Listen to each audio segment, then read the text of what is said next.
મોરબીમાં ધોધમાર વરસાદ લોકો માટે મુશ્કેલી બન્યો છે। ભારે વરસાદથી કલેક્ટર કચેરી નજીક પાણી ભરાયા છે। રોડ પર નદીઓ વહેતી થઈ છે। વાહન ચાલકો મુશ્કેલીમાં મુકાયા। રોડ પર 1 ફૂટ સુધીના પાણી ભરાયા છે। નેશનલ હાઈવે તરફ જતા રોડ પર પાણી ભરાતા લોકો મુશ્કેલીનો સામનો કરી રહ્યા છે।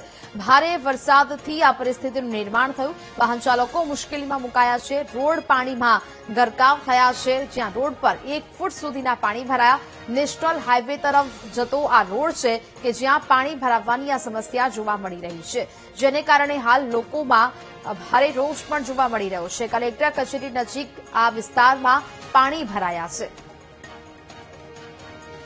મોરબી જિલ્લામાં સવારથી જે વરસાદ વરસ્યો છે, જેના કારણે અનેક જગ્યાએ પાણી ભરવાની સમસ્યા જોવા મળે છે। હાલ અત્યારે આપણે મોરબી જે કલેક્ટર કચેરી છે ત્યાં આવે છે।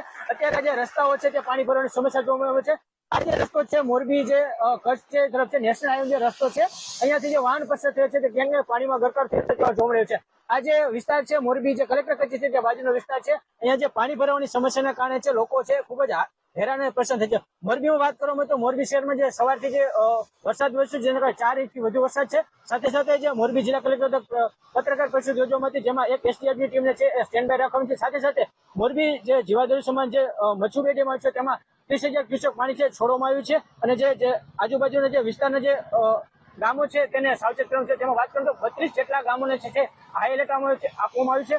અને જે નીચાણવાળા વિસ્તારોમાં છે ત્યાં લોકોને અવરજવર કરવાની મનાઈ ફરમાવી છે। દેવ સનાડિયા, વીટીવી ન્યૂઝ, મોરબી।